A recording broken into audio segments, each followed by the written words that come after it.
Hi friends, welcome back to my YouTube channel. ಇವತ್ತು chicken curry ಮಾಡಿ ತೋರಿಸ್ತಾ ಇದ್ದೀನಿ. ಏನೇನು ಇಂಗ್ರೀಡಿಯೆಂಟ್ಸ್ ಬೇಕು ಅಂತ ನೋಡೋಣ ಬನ್ನಿ. ಗೋಡಂಬಿ ಒಂದು 10, ಶುಂಠಿ ಬೆಳ್ಳುಳ್ಳಿ, ಶುಂಠಿ 2 ಇಂಚು, 1.5 ಗೆಡ್ಡೆ ಬೆಳ್ಳುಳ್ಳಿ ಮತ್ತು ಅರ್ಧ ಟೊಮೊಟೊ, ಚಕ್ಕೆ ಲವಂಗ, 4 ಹಸಿಮೆಣಸಿನ್ಕಾಯಿ, 1 ಹಿಡಿ ಕೊತ್ತಂಬರಿ, 1 ಹಿಡಿ ಪುದೀನ. ಇಷ್ಟು ಇಂಗ್ರೀಡಿಯೆಂಟ್ಸ್ ಬೇಕು. ಗೋಡಂಬಿ ಹಾಕೋದ್ರಿಂದ ಗ್ರೇವಿ ತಿಕ್ನೆಸ್ ಚೆನ್ನಾಗಿರುತ್ತೆ, ಆದ್ದರಿಂದ ಹಾಕ್ಕೊಳ್ಳಿ, ಟೇಸ್ಟು ಚೆನ್ನಾಗಿರುತ್ತೆ. ನೋಡಿ, ಇವನ್ನೆಲ್ಲ ಒಂದೊಂದಾಗೆ ರುಬ್ಕೊಂಡಿದ್ದೀನಿ. ಈಗ ಅದರೊಳಕ್ಕೇ ಸ್ವಲ್ಪ ಧನಿಯಾ ಪುಡಿ ಹಾಕ್ಕೊತಾ ಇದ್ದೀನಿ. ಇಲ್ಲಿ ಅರ್ಧ ಟೊಮೊಟೊ ಒಗ್ಗರಣೆಗೆ ಹಾಕಿದ್ದೀನಿ, ಅರ್ಧ ಟೊಮೊಟೊ ಮಾತ್ರ ರುಬ್ಬಕ್ಕೆ ಹಾಕಿದ್ದೀನಿ. ಧನಿಯಾ ಪುಡಿ 1.5 ಟೀ ಸ್ಪೂನ್ ಹಾಕಿದ್ದೀನಿ. ಈಗ ಒಗ್ಗರಣೆ ಮಾಡ್ಕೊಳ್ಳೋಣ. ಈಗ ಕುಕ್ಕರ್ನ ಇಟ್ಕೊಂಡು 6 ಟೀ ಸ್ಪೂನ್ ಎಣ್ಣೆ ಹಾಕ್ಕೊಂಡಿದ್ದೀನಿ. ಎಣ್ಣೆ ಕಾದ್ಮೇಲೆ ಸಾಂಬಾರು ಈರುಳ್ಳಿ ಹಾಕ್ತಾಯಿದ್ದೀನಿ. ಇದು ಹಾಕೋದ್ರಿಂದ ತುಂಬ ರುಚಿಯಾಗಿರ್ತವೆ. ಗ್ರೇವಿಗಳೇ ಆಗಲಿ ಸಾಂಬಾರೇ ಆಗಲಿ ತುಂಬ ಚೆನ್ನಾಗಿರುತ್ತೆ. ನಿಮ್ಮ ಹತ್ರ ಇಲ್ಲ ಅಂದರೆ ನಾರ್ಮಲ್ ಈರುಳ್ಳಿನೇ ಹಾಕ್ಕೊಳ್ಳಿ. ಈರುಳ್ಳಿ ಫ್ರೈ ಆದಮೇಲೆ ಮಸಾಲೆನ ಹಾಕ್ಕೊತಾ ಇದ್ದೀನಿ. ಇವತ್ತು ಸ್ವಲ್ಪ ಡಿಫ್ರೆಂಟಾಗಿ ಹಾಕ್ತಾಯಿದ್ದೀನಿ ನೋಡಿ, ಯಾಕಂದರೆ ಇಷ್ಟು ದಿನ ಚಿಕನ್ ಹಾಕ್ಕೊತಾ ಇದ್ವಿ.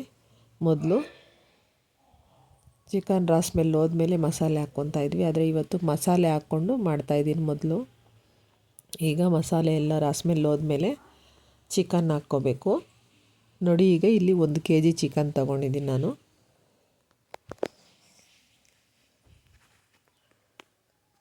ಚಿಕನ್ ಹಾಕಿ ಚೆನ್ನಾಗಿ ಕಲಿಸ್ಕೋಬೇಕು. ಇದನ್ನು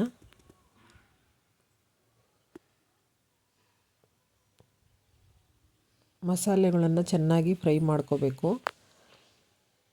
ಈಗ ಸ್ವಲ್ಪ ಅರಿಶಿನ ಸೇರಿಸ್ಕೊತಾ ಇದ್ದೀನಿ. ಇದರ ಡೀಟೇಲ್ ರೆಸಿಪಿನ ಡಿಸ್ಕ್ರಿಪ್ಷನ್ ಬಾಕ್ಸಲ್ಲಿ ಹಾಕಿರ್ತೀನಿ, ನೀವು ಓದ್ಕೊಂಡು ಮಾಡ್ಕೊಳ್ಳಿ. ಈಗ ರುಚಿಗೆ ತಕ್ಕಷ್ಟು ಉಪ್ಪು ಹಾಕ್ತಾಯಿದ್ದೀನಿ. ಉಪ್ಪು ಹಾಕಿ ಚೆನ್ನಾಗಿ ಕಲಿಸ್ಕೋಬೇಕು.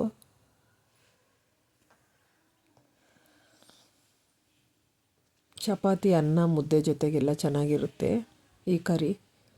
ಈಗ ಅರ್ಧ ಟೊಮೊಟೊ ತೆಗೆದಿಟ್ಕೊಂಡಿದ್ನಲ್ಲ, ಅದನ್ನು ಕಟ್ ಮಾಡಿ ಹಾಕ್ತಾಯಿದ್ದೀನಿ.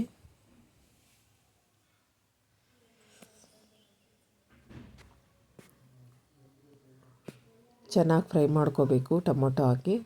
ಈಗ ಕೊನೆಯಲ್ಲಿ ಸ್ವಲ್ಪ ಕರಿಬೇವು ಹಾಕ್ತಾಯಿದ್ದೀನಿ. ಕರಿಬೇವು ಹಾಕೋದ್ರಿಂದ ಫ್ಲೇವರ್ ತುಂಬ ಚೆನ್ನಾಗಿರುತ್ತೆ. ಮೊದಲಲ್ಲಿ ಹಾಕೋದಕ್ಕಿಂತ ಈ ಥರ ಕೊನೆಯಲ್ಲಿ ಹಾಕಿದ್ರೆ ಚೆನ್ನಾಗಿರುತ್ತಿದ್ದು. ಕಲಿಸ್ಕೊಂಡು ಚೆನ್ನಾಗಿ ಫ್ರೈ ಮಾಡ್ಕೊಳ್ಳಿ ಲೋ ಫ್ಲೇಮಲ್ಲಿ. ಈಗ ಸ್ವಲ್ಪ ನೀರು ಹಾಕ್ಕೊತಾ ಇದ್ದೀನಿ.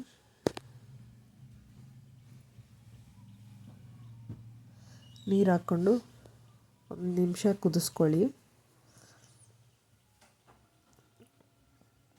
ನೋಡಿ. ಅದಕ್ಕಿದೆ. ಹೆಚ್ಚು ನೀರು ಹಾಕಬೇಕಾದ್ರೆ ಸ್ವಲ್ಪ ನೀವು ಮಸಾಲೆ ಜಾಸ್ತಿ ಸೇರಿಸ್ಕೊಳ್ಳಿ. ತುಂಬ ತೆಳುವಿದ್ರೆ ಚೆನ್ನಾಗಿರೋದಿಲ್ಲ. ಈಗ ಚಿಕನ್ ಕರಿ ರೆಡಿಯಾಗಿದೆ. 3 ವಿಸಿಲ್ ಹಾಕ್ಸಿದ್ದೀನಿ ನೋಡಿ. ನಾನು ಕುಕ್ಕರ್ ಲಿಡ್ನ ಕ್ಲೋಸ್ ಮಾಡಿ 3 ವಿಸಿಲ್ ಹಾಕ್ಸಿದ್ದೀನಿ. ನೀವು ನೋಡ್ತಾ ಇರ್ಬೋದು, ಚಿಕನ್ ಕರಿ ಈಗ ರೆಡಿಯಾಗಿದೆ. ಚಪಾತಿ ಮುದ್ದೆ ಜೊತೆಗೆ. ಇಲ್ಲಿ ನಾನು ಮುದ್ದೆ ಜೊತೆಗೆ ಮಾಡಿದ್ದೀನಿ. ತುಂಬ ಚೆನ್ನಾಗಿತ್ತು. ನೀವು ಕೂಡ ಒಂದು ಸಲ ಟ್ರೈ ಮಾಡಿ. ನಮ್ಮ ಚಾನಲ್ನ ಇನ್ನೂ ಯಾರು ಸಬ್ಸ್ಕ್ರೈಬ್ ಮಾಡದೆ ನೋಡ್ತಾ ಇದ್ದೀರಾ, ಪ್ಲೀಸ್ ಸಬ್ಸ್ಕ್ರೈಬ್ ಮಾಡ್ಕೊಂಡು ನೋಡಿ.